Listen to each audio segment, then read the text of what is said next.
의원님. 예. 어찌했을까요? 그러니까요. 오늘 마지막 청문회인데 주요 증인들이 안 나온다고 합니다. 누가 안 나온다는 거예요? 거의 지금 20명이 채택이 돼 있는데요. 14명 정도가 안 나올 것 같습니다. 14명, 20명 중에서? 예. 지금 그러니까 조윤선, 윤전초, 우병우, 최경희, 추명호, 박원호, 김경숙, 어쨌든 핵심 증인들은 대부분 다 지금 불출석 사유서를 제출했고요. 그다음에 안봉근, 이재만 이런 문고리 이런 분들은 아예 그냥 소환장을 안 받으려고 잠적해버린 상태고요. 또 뭐 박재홍 국가대표 승마팀 감독 이런 사람은 뭐 해외에 체류하고 있다 뭐 이렇게 하고 있고, 결국은 지금 정성주, 정매주 씨, 그다음에 삼성의 박상진 사장, 그다음에 구속된 남궁건 학장 뭐 이런 분들, 정동춘, 노승일 씨 이런 6명 정도가 지금 간신히 출석할 것으로 보이네요. 정동춘, 노승일 부장 같은 경우에는 그래도 굉장히 시원한 얘기들 좀 많이 해주었었고, 뭐 예. 이기만 안종근 비서관이 헌법재판소에서 오라 그래도 안 나왔던 분들이니까 그렇다 치더라도, 네. 아까 저도 이제 브리핑 하기 전에 잠깐 얘기를 한 게, 지금 그 사이에 청문회 사이에 좀 많이 바뀐 상황들이 있지 않습니까? 특히 이화여대 최경희 총장이라든가 전 총장이라든가 김경수 예. 학장 같은 경우에는 지난 청문회에서 위증했던 게 거의 확실해 보이고, 네. 아시겠지만 이제 청문회에서 마지막까지 말을 바꾸게 될 경우에 위증죄라도 벗어날 수가 있지 않습니까? 예. 그런데도 이게 안 나오는 이유는 뭘까요? 그러니까 이제 저희 국회에서 이제 그런 분들, 그러니까 이제 조윤선 씨라든지 우병우 씨라든지 최경희 또 학장이라든지 뭐 이런 분들에 대해서 이렇게 기회를 준 거는 국민들 앞에서 위증했던 것을 사과하고 진실을 좀 얘기해라. 그러니까요. 그러면서 국민들께 용서를 좀 구해라라고 기회를 한 번 더 드린 건데, 그분들 본인들 스스로가 그냥 그 기회를 발로 차버린 것 같아요. 굉장히 안타깝습니다. 네, 국회에서 위증하면 1년 이상 10년 이하 범죄가 또 추가가 되는 건데 고발하셔야겠네요. 그러면. 예, 대부분 지금 이미 고발이 된 사람들 간에 뭐 조윤선 장관 같은 경우는 이제 고발이 이미 이루어진 상태고요. 예. 앞으로 추가적으로 계속해서 지금 고발이 이루어질 것 같습니다. 근데 예. 지금까지는 법원에서 남은 위증죄에 대해서 형량이 좀 낮았던 것 같아요. 그래서 이번을 계기로 해서 법원이나 검찰의 양형 기준을 좀 내부적으로 좀 개정을 해서 위증죄에 대해서는 반드시 실형을 선고하도록, 특히 국민들이 바라보고 있는 또 국민의 대표자로 이루어진 국회 국정조사나 국정감사장에서 위증을 한 경우에는 실형 최소한 2년 이상의 실형을 반드시 선고하도록 이렇게 양형 기준이 좀 개편돼야 될 측면이 분명히 있어 보입니다. 그렇죠. 양형 기준도 그렇고요. 또 이제 정치권에서는 그동안에는 국회의원들이 청문회 끝나고 나면 그걸로 끝이지 뭘 또 고발까지 하느냐라면서 좀 게을리했던 부분도 있다고 정치권에서는 얘기를 하더라고요. 아마도 네. 그런 부분은 김 의원님이 계시나 하는 없으리라고 저는 기대해 보고요. 예. 조윤선 장관 얘기를 하셨는데 네. 오늘 저는 조윤선 장관에 대한 어떤 청문회 기대를 좀 많이 했었거든요. 그리고 네. 아마도 김 의원님께서도 이런 부분을 좀 준비를 많이 하셨을 것 같은데, 예. 블랙리스트가 작성과 관련해서 조 장관은 부인을 하는데 네. 특검에서도 이 블랙리스트 존재 확인을 했고 문체부에서는 심지어 대국민 사과까지 준비를 하려고 했었다. 네. 그런 얘기도 나오는데 그 부분과 예. 관련해서 뭐 준비하신 내용 말씀하실 게 있으시죠? 예, 그래서 이제 지난번 청문회 이후에 보면 특검 조사 상황이 상당히 지금 이렇게 강도 깊게 또 이렇게 굉장히 넓게 지금 조사가 진행 중인 것 같습니다. 그리고 특검도 이게 대표적인 헌법 위반 사례로 봐서 강하게 처벌을 하겠다라는 입장을 피력하고 있고요. 그래서 문체부 내부에서도 상당히 지금 술렁이고 있다고 합니다. 그러니까 이게 너무 많은 이 간부나 직원들이 연루가 돼 있다 보니까 이 정도 상황이 됐으면 빨리 이렇게 국회에서 사실을 인정하고 대국민 사과를 하자. 그러는 것이 문체부 내부적으로 피해를 최소화하는 길이다라는 것이 지금 내부에서 이렇게 의견이 모아지고 있는 것 같은데 오직 조윤선 장관만이 지금 버티고 있는 모양이에요. 사실 그렇죠. 공무원들이 아시겠지만 공무원들이 자기가 다 모든 책임을 지기 위해서 상급자에게 보고도 안 하고 그런 것들을 만들었다라는 거는 상상하기도 어렵지 않습니까?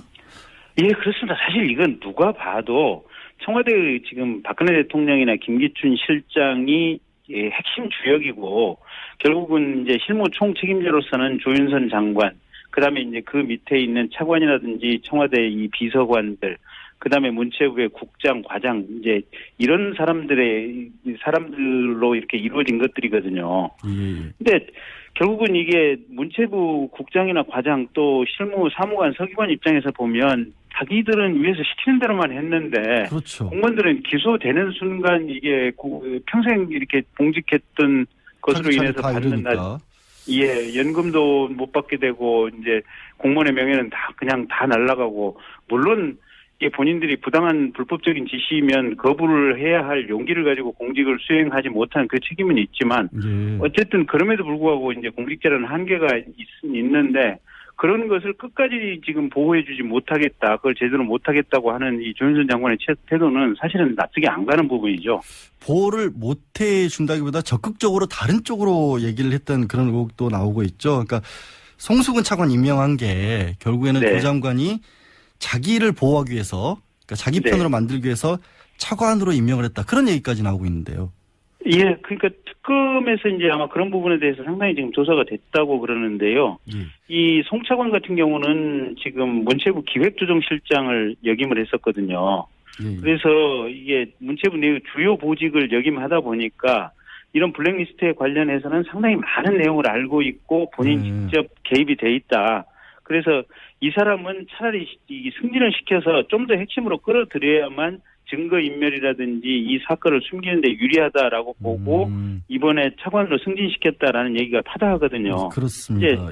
예, 그렇게 차관으로 승진시키는 데는 조윤선 장관이 지금 위증죄로 고발돼 있고 여러 가지 이제 이 직권남용죄라든지 제목으로 처벌받을 가능성이 높기 때문에 그런 부분을 좀 피하기 위해서 한 것이 아닌가라는 부분이 아마 특검에서 조사를 집중하고 있습니다. 그러니까 지금 조윤선 장관은 사실은 뭐 정무수석 11개월 하면서 대통령하고 독대도 한번 못했다 할 정도로 자신은 뭐 실세는 아니었다 이런 얘기를 하고 있지만 그게 거짓말일 가능성이 더 높다라는 것이고 지금 특검 같은 경우는 김기춘 전 비서실장이나 조윤선 장관 못 부르는 게 아니라 안 부르고 있다라는 입장인데 그래서 이제 나머지 피의자들 뭐 다 밑에서 일했던 사람들에 대한 피해자들 신병 처리한 후에 부르겠다 이런 입장이잖아요.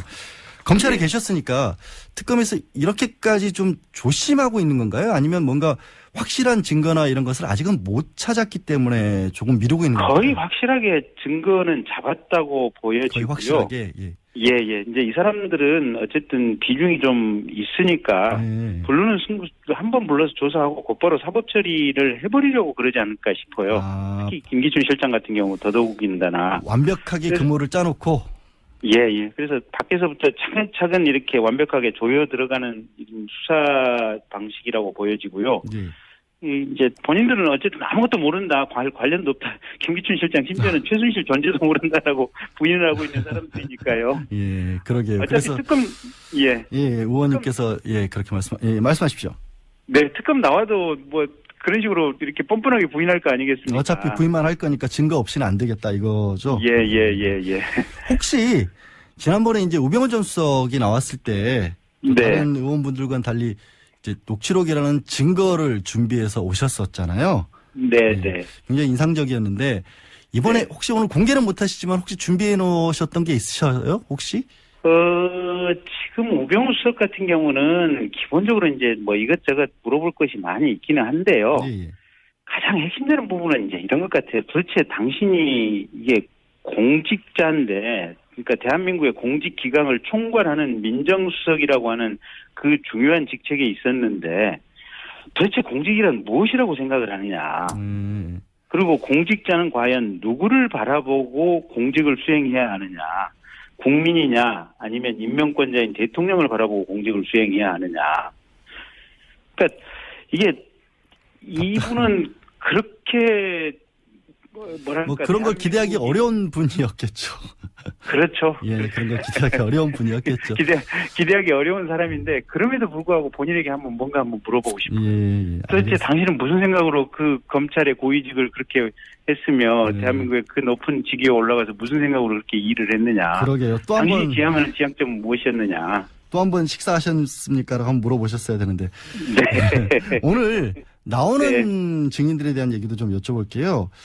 오늘 그 청문회에 정성주 정매주 자매, 그 미용 머리 담당하고 메이크업 담당이었던 자매가 출석을 하지 않습니까? 마침 오늘이 이제 세월호 사고 1000일째 되는 날인데.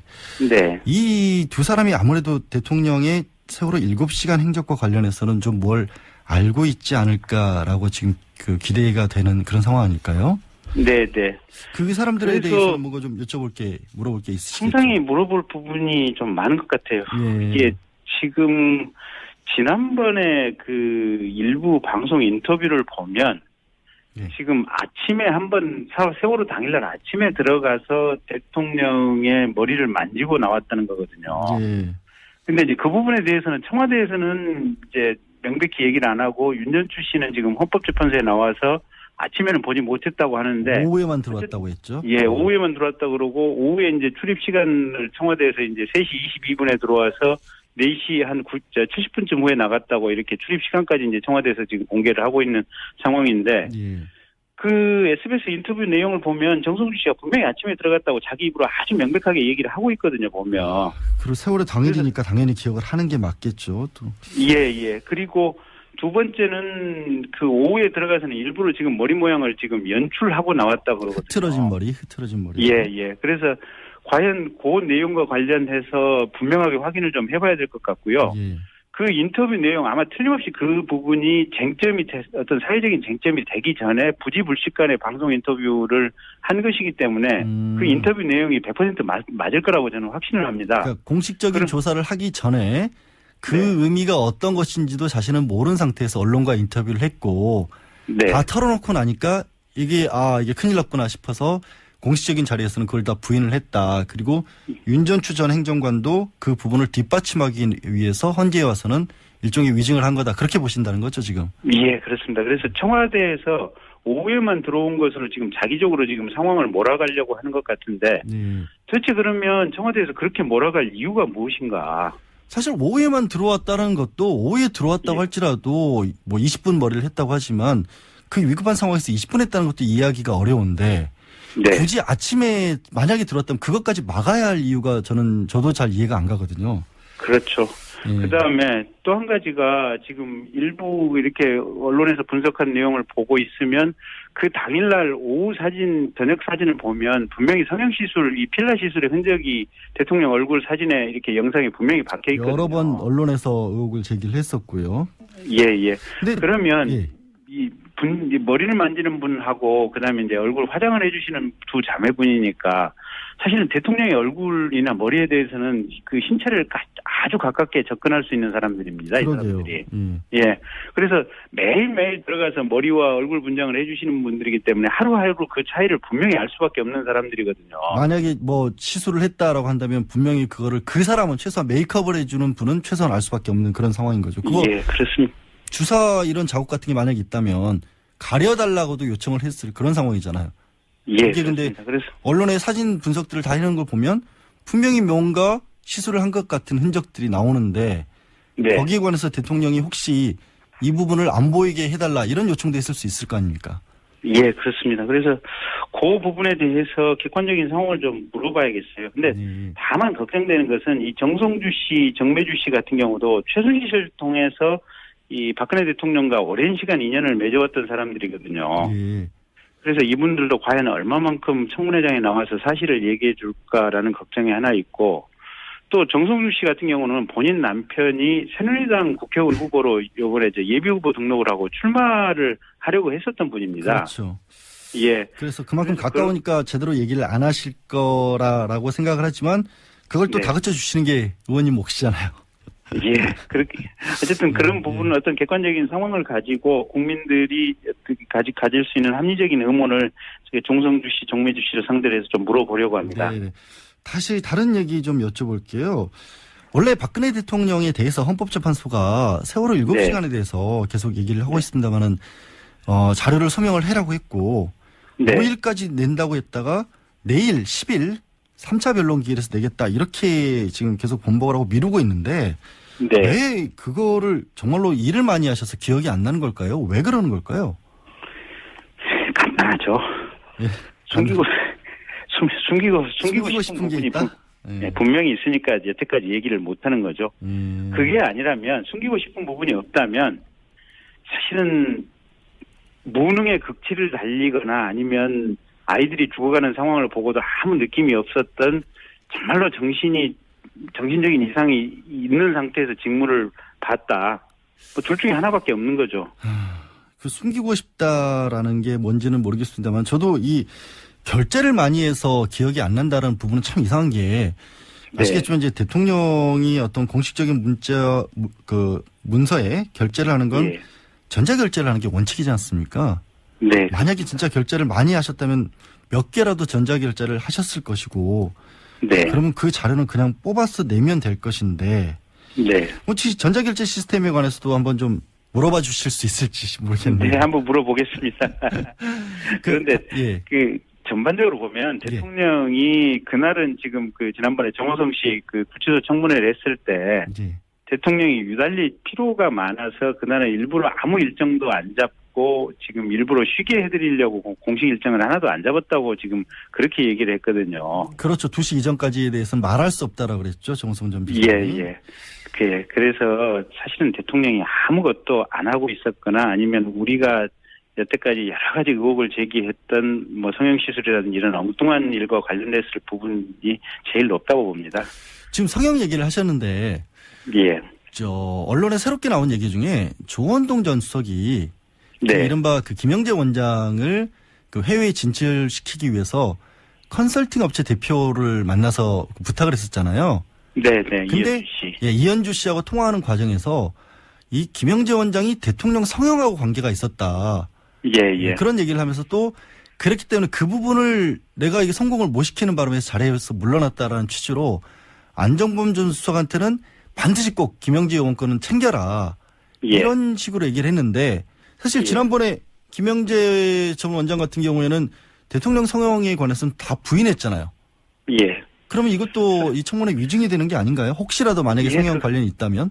그 부분도 위증이 될 가능성이 매우 높습니다. 그러니까 지금 조원동 수석이 물러가게 된 게 김영재 원장을 제대로 챙기지 못해서 그랬다고 하는 것이 정설이고요. 예. 심지어는 지난번에 청문회 때 보건산업연구원장 같은 경우도 이해운 의원 질문에 대해서 김영재 씨 해외 이렇게 진출을 제대로 돕지 못해서 결국 그 보복으로 그 직에서 조기에 해제됐다라고 청문회장에 나와서 질문을 하지 않았습니까? 예. 그래서 당시에 청와대 내부에서도 김영재 원장 사업을 제대로 챙기지 못하면 가차없이 날아간다라는 것이 뒤늦게 이제 이 조원동 수석이 이렇게 교체되는 것을 보고 청와대 내부에서도 모두가 인지하게 돼서 전부 이 김영재를 챙기기 위해서 서로 충성 경쟁이 벌어졌다 이런 얘기가 있거든요. 그러니까 성형외과 원장 한 사람 못 챙겨서 청와대에서 다 모든 사람이 날아간다. 네. 근데 그 말씀이 이게 맞을 것 같은 게 가능성이 충분히 있어 보이는 게 이게 김영재 원장에 관해서 최순실의 금고에서 네. 김영재 원장 관련한 서류들이 다 발견이 됐다라는 또 보도도 있었어요. 네. 그럼 김영재 원장에 대해서는 이게 청문회를 넘어서서 별도의 또 수사도 해야 되는 거 아니겠습니까? 고강도로. 특검에서 이미 지금 수사가 진행 중인 것으로 알고 있고요. 예. 그러니까 이제 여러 가지 가능성을 종합해 보면 김영재 원장의 사업이 사실상 김영재 혼자만의 사업이 아니고 사실상 최순실도 같이 이렇게 동업 형식으로 참여한 사업이었을 가능성도 충분히 있다. 예. 그래서 특검에서 아마 그런 부분을 종합해서 수사를 진행 중인 것으로 알고 있습니다. 그러지 않고는 그런 일이 벌어지기 어렵겠죠. 의원님 말씀 더 듣고 싶은데 오늘 인터뷰는 여기서 마무리 드려야 될 것 같고요. 오늘도 스카이 요정으로서의 가치를 충분히 빛내주시기 바랍니다. 고맙습니다. 예, 고맙습니다. 네, 지금까지